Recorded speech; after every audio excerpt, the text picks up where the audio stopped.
Hello po mga ka-official. So, pinasaya kami ni Ugag. So, naisipan namin kahapon pa na bigyan siya namin ng cellphone. Di ba, Ugag?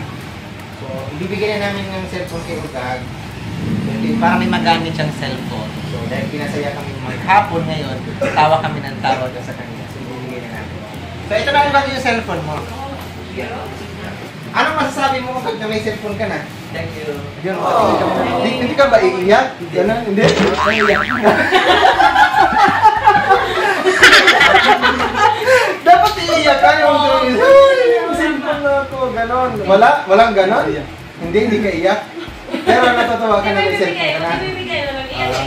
Ay, hindi ko ibibigay doon sa kanina eh. Ipakita mo sa kanina yung mga fans mo, oh. Ayan pa, oh. Iyak ka. Ayan pa yung mga fans mo, oh. Iyak ka. Nakapalo yan sa atin eh. Hindi ka ba iiyak? Hindi.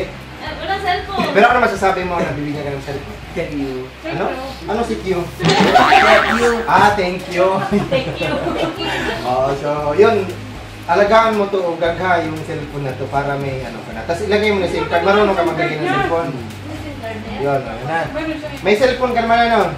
So, yun. So, naibigyan na natin yung cellphone kay Ugag. So, magbabay ka na. Magpasalamat ka na sa mga fans natin. Bye-bye. Sa mga fans, shout out mo sila.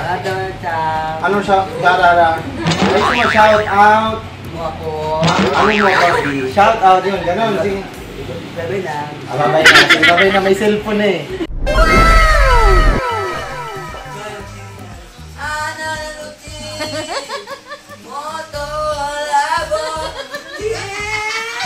Ayan. Ang aking entertainer dito sa parlor. Si Ugag, ang nagpapabuhay ng mga customer ko dito. Ang dami kong customer. Tuwang-tuwa ang mga customer ko sa kanya eh. Ano pa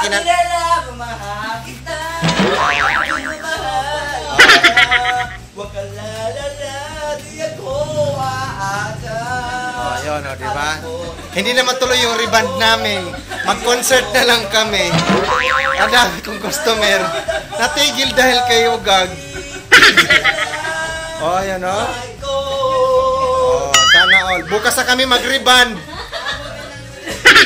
12 na kami uwi. Mamaya, waiting pa yung mga customer ko. Bye-bye!